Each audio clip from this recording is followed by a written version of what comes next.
Alright, what's up guys? It's Capacitor here, and I'm going to be doing a Prophecy of Pendor 3.91 playthrough, and yes, in 2018, a Prophecy of Pendor Mountain Blade Warband playthrough.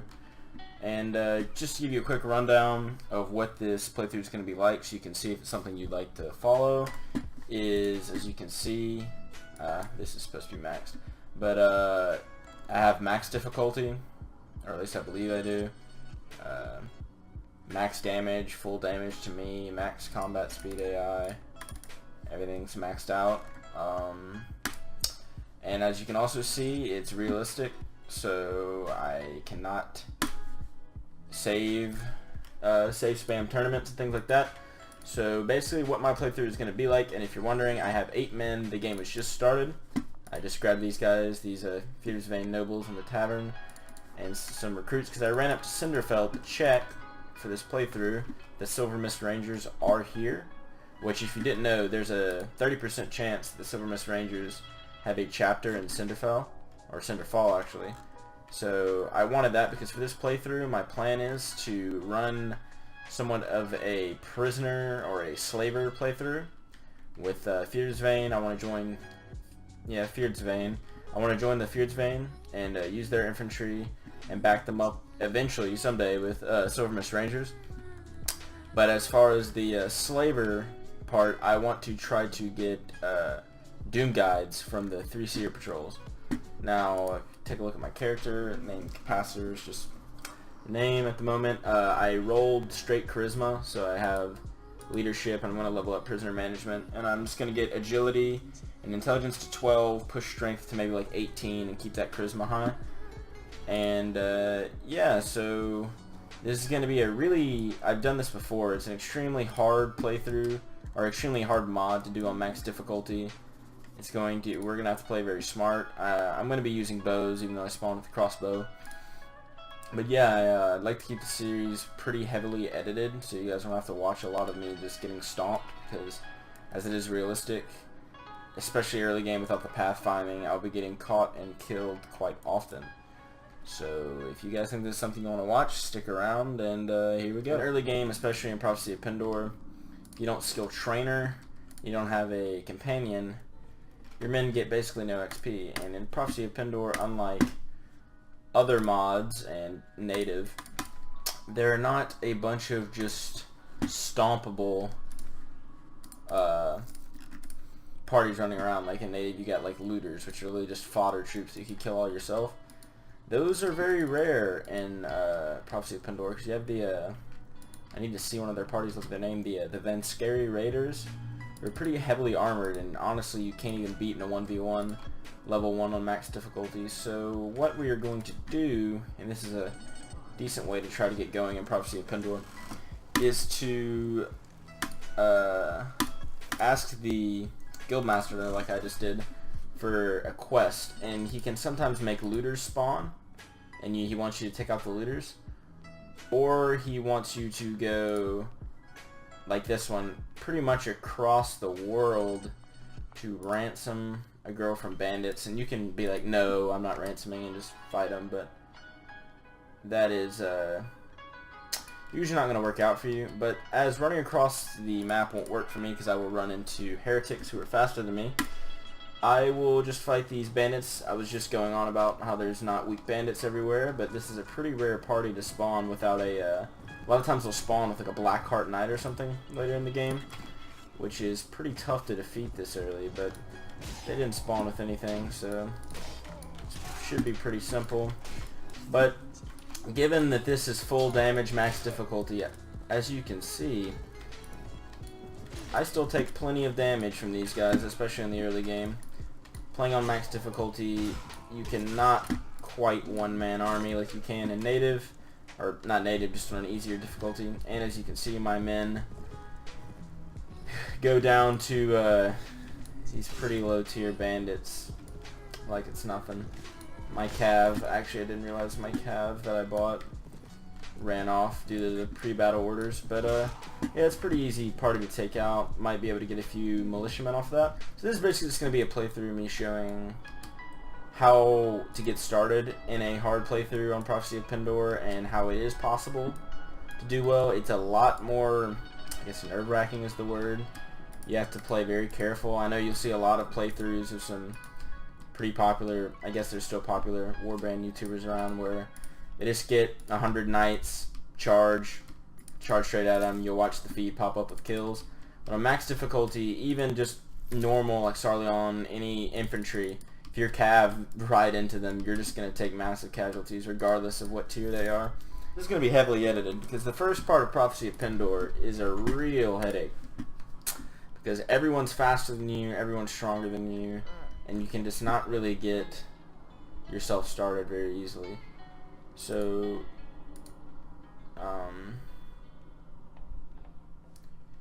yeah, this is actually the quest I was talking about. He says there's been lots of fighting and looting around the territory. Someone teach these looters a lesson. And this is a really good way to actually get some XP early on when you just cannot find anything that you're capable of beating. I'm going to make sure to keep the cav here because the Feared Vein Nobles are actually pretty... They're definitely worth the money, but they can take on these bandits a lot better than my just fresh recruits can. And if you're wondering like what weapons and stuff the character is going to be using, if you care, given that it's max difficulty, I really don't like playing, or I don't hate playing this way, but I'm just going to have to use the standard sword and shield and a bow, because you can't really one-man army it with two-handed like I like to do on Prophecy of Pendor, as you, like, even with max, like, or not max, but like 60,000 coin Elvish armor, like, you'll still get 3 hit by just kind of mid-tier infantry troops. Maybe not mid-tier, but later in the game when you're sieging castles, you can't just walk up there and go swinging. Or at least not without some serious speed, I guess. Like, you really have to be able to block better than I think I'll be able to. And since I'm not going to be able to save Scummit tournaments, the Noldor tournaments will all have to be won legitimately, which on this difficulty is extremely difficult, as they will two-hit you with a bow, and they have like minimum 350 proficiency, so you have to throw those points into Weapon Master a little bit. And you can't really just, you know, you can't really just charge at them because they'll 1 or 2 hit me at this point. So they have one here. Oh wow, my bow proficiency is low. I knew it was low, but didn't know it was this low. So we're gonna farm a little proficiency off these extremely low tier troops. Gonna try to get some headshots. Oh, I got it on my horse. Try to kite, get a little archery proficiency going, because my lord is it low. 31. Wow. Good thing about the Feared Vein recruits is they can, I gotta take out that archer. You can throw axes, which you'll definitely learn playing on max difficulty that thrown weapons will just absolutely demolish a horse, or you if they happen to hit you. Okay, my bow actually can't pierce his armor. Seems to have an ebony saber there, which is something. So he's just gonna cut through the militia like fodder, or cut through the recruits like fodder, so I'm going to definitely be losing a lot of men early game. I just gotta hope I can get some damage in on him. Oh, he actually hit me on his backswing. Like I said, I don't know why I'm even shooting. I can't even pierce his armor. So what we've got to do here is block. And then when he slows down... Oh, my athletics. Sorry, I'm just coming off a much higher level character, so I'm really not compensating well for the difference in level and ability. So we really need to get a shot on him or his horse. Oh, I did 1 damage to his horse. So this is a lot of what Prophecy of Pendor's early game is going to be like. Fighting people much stronger than yourself and just doing what you can. Okay, he actually took some damage there, which is nice. Oh my lord, okay, I got him. If you get your party to a certain tier, you can kind of, you know, at first looters are tough, and then you know, the raiders are tough, and then heretics are tough, and then slowly but surely you get to a point where you can just steamroll people. Now I gotta be careful of that knight company. Okay, I'm faster than them. Because for some reason the Knights of the Dawn, who like heal diseases and such, like to attack innocents. So all we can really do without having any ranged troops is blob our horses and try to get the Notorious Outlaw stuck. Because he'll charge through the infantry and then run into a horse and get stuck, which is actually a pretty good tactic for fighting against like the Jatu and good horsemen. I actually wish the Notorious Outlaw would have stayed aggro to me, but he did not. So he's taking out my militiamen pretty handily. While I train my god awful. I didn't think it would be this bad. I usually just straight up pick the more combat based starting abilities and not worry about charisma, because you can use renown to up your party size. But as I want to get prisoners, oh, the Notorious Outlaw actually went down, so we're going to give a charge command as we just scum away at these guys. Oh my, this bow is awful. I mean, I have 4 power draw, and these guys have almost no armor. I'm going to take him out. We just need to get a nice little line of like 10 trained militia, and then we can take on some more serious parties. But without trainer skill, you really have a problem getting started in the early game. So I actually got, this is if you don't know about Pendor, various loot. When you win a battle that is kind of not in your favor, or just a larger tier battle, you have a chance to get various loot. Obviously more in the late game, but it's actually, you can trade 2 of them in for a supply train. I'm actually going to show you guys another quick trick when you're getting started. See, as we are in Valenbray, you do not need to find the map. Because if you talk to travelers, they will give you, every once in a while, if you just ask for a rumor, they'll offer you a map for 200. And you can either get a map in Rain, a map in Valenbray, or a Red Brotherhood hideout map. The Red Brotherhood hideout one being the best, but we're nowhere near able to tackle something like that. But at the beginning of the game, the Valenbray and the Rain chest, you do not need a map to get. But if you do proc the map after you've already looted the chest for the first time, I believe it restocks it to a certain extent. So you just head over to this chest on the boat, and there's some various loot, which with 0 trade skill is 1,000 dinars, which I think that's how you pronounce that. So what we desperately need is a better bow to use on horseback, but none of these are very good, so we'll probably pass on that. And I also would like to find a decent blunt weapon to actually put my prisoner ability to use the troops. So we're looking in the tavern for, oh, we actually do need a Jonah. I might hire those nobles, depending on how much a Jonah costs. Yeah, I have 4,000, so I'll take her. And I cannot do that quest there. The reason I take these nobles is because if they level up into knights and more than that, you can get adventures from them, which early game are basically god tier if you can get hero adventures. Now Jonah comes in at level 6. She's got a lot of agility, so I think she's going to be my looter. I'm just going to max her agility to get my looting to 10 in my party. Oh, there was 2 Notorious Outlaws. I just got 1 more party here. And he pays you basically a bounty for as many as you can kill. I'm going to take my cavalry and do the same thing, because they don't have lances or anything. So there's no real point to putting them in a charge. They wouldn't really accomplish much. And my lord, I'm actually surprised at every turn at how bad my archery is. Might go just throw some proficiency points in there. There's no point shooting the outlaw. I don't think I can pierce his armor yet. There is a point to taking these guys out because they will do some damage. That was awful. As you can see, 1 arrow, half my health. but took a pretty good number of them out. Hoping that they will be able to handle the Notorious Outlaw without losing too many. Okay, they got him. Once you get Militia tier, and especially if you have a couple Fierce Vein Nobles, they can pretty much handle it. I think with their back turned, my Nobles can get quite a few kills right here. But got to get that archery into the triple digits if I want to be even decently effective with it.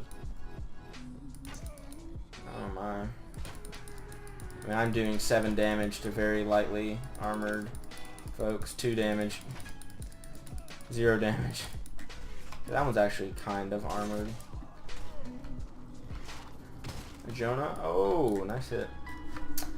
Yeah, but I mean, I think she has 12 strength. So I can pump agility and she'll still be pretty decent in a fight. I can level up looting and maybe riding, just give her a really nice horse. So now we can go back to Valenbray. And I think I'll get around 1,000, which isn't crazy. Oh, 800. And let me make sure that was all of the parties. Okay, he says progress to report. Lightly, they're pretty heavily armored. Okay, I wish I had the money for Diev, because he has like 5 pathfinding base.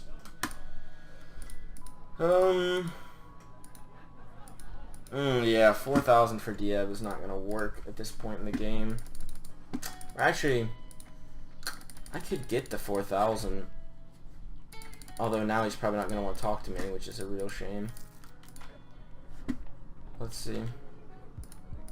Okay, I can hire Diev. Now, the reason that's important early game is Diev provides, although it doesn't say it, maybe I'm nuts and just remembering from my past playthroughs. Yeah, he provides 4 pathfinding, which even though Warband is not... Oh, a Jonah actually has more than he does. You gotta be careful speeding up time in Prophecy of Pendor, especially because we're just gonna charge our cavalry into him. Because you can be quickly speeding along and just run into a party and not be able to react in time. So I like to tap like that if I'm chasing, because it's just a little bit safer overall. Ooh. Okay, let's see how the 50 looks compared to the 30. Okay, that's better. Still not hitting anyone. 2 damage. Yeah, we've just got to get a better bow. Because we're not even able to do enough damage to get any proficiency.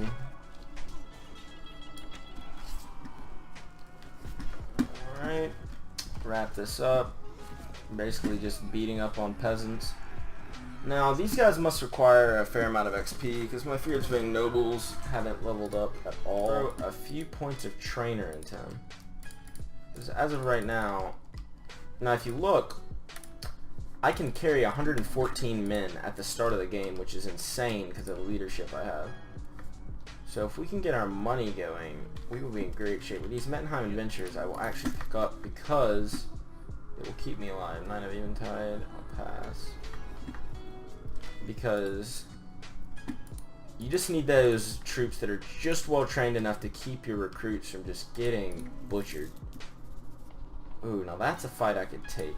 8 raiders, especially with those Mettenheim guys. Okay, I'm gonna take them on. Ah, the other raiders joined. Well, that's quite a distance for them to join from, huh? They're running the other way. Okay, they're definitely not joining here. Right, there we go. So what we're gonna do is put all of our guys here. Sorry, these aren't exactly advanced battle tactics at this point. Now their throwing weapons are just gonna really rip my men to shreds. So I'm going to try to do the age-old native strategy that you did with the Sea Raiders and ride at the perfect distance for them to throw their weapons but not hit me. Now this horse is extremely slow, so it'll probably take a few licks, but it's better for the throwing weapons to hit me or my shield and my horse than to one-hit my men. So we're going to keep at it. What I'm referring to is in native, you could ride around Sea Raiders like this, let them waste all their throwing weapons, and then shoot them in the knees. And you could farm up to like level 20 or 25 doing that. and then you could just be a beast in the early game. But okay, I think they've used the majority. But our ranged units do not seem to be doing too much to these guys. Okay, I think they're out. I think they're out. Now, I'm not sure my bow... Oh my god, that loot is cut. That actually looks stupid. I'm not sure my bow can do damage to these guys. Okay, it can, but 1 damage. A headshot just did 0. Okay, yeah. I'm not gonna let you guys suffer through this, so... We're going to actually bring them in to the party and just... I should have probably put these Mettenheim adventurers in a separate group and let them tank the fight, because we take a lot less casualties that way. But actually Diev is doing work, so that's the problem with the freebooters, or their downfall is they don't have any shields. Oof.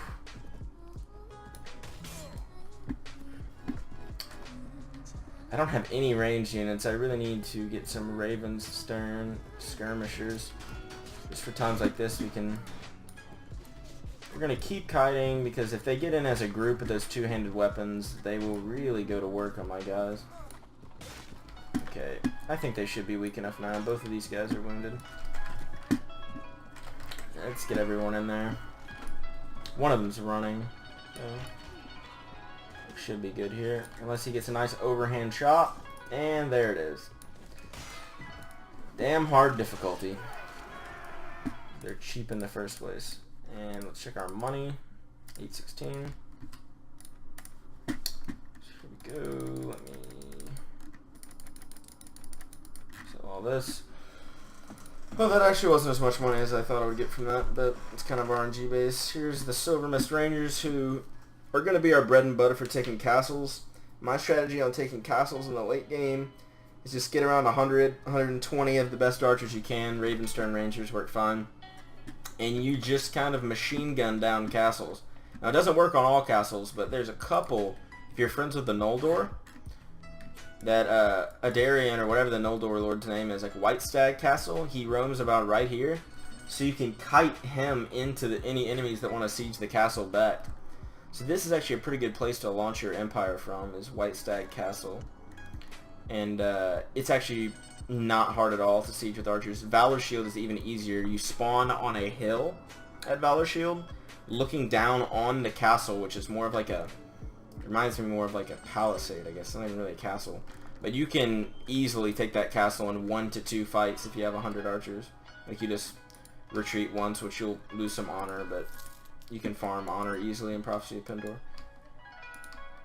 So yeah, that's basically our strategy here, is to get a decent party going, get some prisoner trains going.